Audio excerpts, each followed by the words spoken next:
Turn your Bibles, if you would please, to Ephesians chapter 6. The title of this message this morning is Above All. Above All.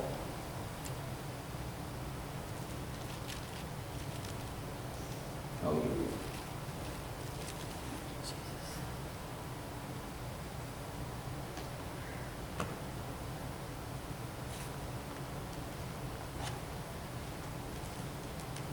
And starting with verse 14, it says, "Stand therefore, having your loins girt about with truth, and having on the breastplate of righteousness, and your feet shod with the preparation of the gospel of peace." And then in verse 16, Paul says, as he's using the image of a soldier, above all. Say that with me, will you? Above all. One more time. Above all. So Paul here is saying, now, if you read the first several verses before that, he gives an outline. Put on the helmet, put on the shield, prepare your feet. All this stuff the Roman soldier, so to speak, would armor himself with. And then he gets down to this verse 16, and now he says, but above all, taking the shield of faith. You might forget these other things. You might run out real quick and forget where you put your helmet. You might, in a haste, put on the wrong shoes to go to war in. In your haste, your wife hadn't washed your breastplate just yet, and it's not ready to put on, so you forgot to put the breastplate on because it didn't fit, and you had to fight with your wife before you left the house to go out to war, and so you went out without your breastplate. But okay, that might be okay, but above all, you cannot forget. You absolutely have to take the shield of faith, wherewith ye shall be able to quench all the fiery darts of the wicked. Hallelujah. Amen.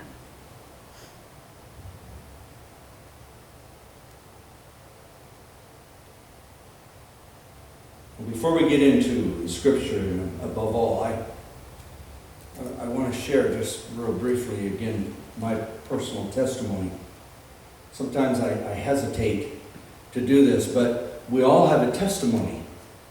And the reason I share my testimony with you, and I know somebody needs what I'm going to say, and I share my testimony with you as an encouragement, to encourage somebody, because I know there are many that maybe not exactly like my own personal life, but fall into this category of what I'm going to just quickly share with us. And when we're done here this morning, I'm done preaching, we're going to come up and we're going to get in a healing circle, because there's many of us that we need a touch. We need God to touch our bodies and heal our lives. So my personal testimony, let me just share it again real quickly with you. It's come to the point, I told my wife the other day that my physical skills are so diminished that I feel like I have lost myself. I feel like that the Daryl Stavros that I used to know is no longer, is gone. And my physical body and my physical skills have so deteriorated that I feel lost. I feel displaced. I've got a lot that I'm going to say, so just follow me along as I go with it. And I the other day, I just was so struggling so much. I was in so much pain and trying to go through things that I'm supposed to do, and I just felt like I didn't know who I was anymore. And so I was seeking God, and I began seeking the Lord, and I said, Lord, there's a new normal. And I have to transition. I have to come to a place where that I accept the new normal, the new condition. Still hanging on and believing by faith for God's miracle and healing. Can you say amen? And I'm not done with stem cell therapy. If I need another stem cell therapy in 3, 4, 5 months, that I'm going to get another therapy. But for right now, things don't look good. And I'm lost. And the old Daryl, Stavros, I just don't know anymore. I'm so diminished. And so I've seeking the Lord. Somehow I've got to transition. Because in this suffering, in this diminished capacity, I must maintain an exuberance. I must maintain a joy. I must maintain a victory. I must maintain a peace. Because you see, when I'm in public, the other day I was with my wife and we were out doing some activities, and for a split moment I was paralyzed with pain. My shoulders and my back and my legs, and for just a brief moment I was paralyzed, and I grimaced in agony as I come out of it. And I could barely walk, and I shook my head, and I just thought, I don't know who I am anymore. I have to become a brand new me somehow. But I don't want to portray a grimacing suffering to the people in my life, neither to my congregation or to my family or to the coaches I coach with or to the parents or to the athletes. I don't want in my diminished capacity and my agony and my suffering, I don't want to portray that. I want to portray a victorious, glorious, joyous, victorious life, one that's full of gladness. Yes. I say, Lord, you're going to have to help me with this. I'm going to have to transition somehow and accept what is, and find yet that place, even in grimacing pain. Let the grimace of my pain portray one of gladness and one of joy. In my own privacy, I can grimace in agony, but in public, in my portrayal of testimony, let it be one of gladness and of victory and of hope and of joy. And so this is what I'm experiencing, and I know many people, they just get lost in life, and they don't know which way to turn, and they don't know what it is anymore, and they're just simply lost. Whether they don't know who they are themselves, or whether their circumstances or a relationship, what it is anymore, people can find themselves in this extreme difficulty. And so as I was praying and seeking the Lord to see, folks, God will never leave us nor forsake us, and He takes us through those dark valleys to give us revelation of Himself. See, give us revelation of Himself. And that revelation is the testimony. So let us look now. Paul says, above all. All right, I want to ask us a question here now. Listen closely as I answer this question. What does it take for a person to know the difference between what's important and what's most important? What does it take for a person to know the difference? Or like we talked about in Sunday school this morning briefly, what does it take to know the difference? You see, judgments, the judgments of God, is having the skills to know the difference between things. That's the judgments of God. And so the question then, when Paul says above all, folks, we absolutely have to know in our lives what is above all. We must know what is above all. I mean, this may skate and this may go by the wayside, and we may not pay as much attention to this, and this may falter in, and this may not be what it's supposed to be. But above all, the most important thing will make sure it's never forsaken. The most important thing will make sure that it's protected and that it gets done. You see, that takes judgments. And so the question then, what does it take for a person to know the difference between what's important and what's most important, or above all? Now let's look at just a few things real quick. Not experience. See, experience can help. It can help to gain the knowledge of knowing the difference between what's important and what's most important, but not experience by itself. Let me tell you something. I've worked with teachers that were teachers for 20, 25, 30 years, and they were just as dumb and after 30 years of teaching as they were when they first started teaching. And I don't mean to be critical. I'm not being critical, but I mean this. Same way with coaches. I've coached with coaches who've coached for years, and they still don't know the difference between what works and what doesn't work.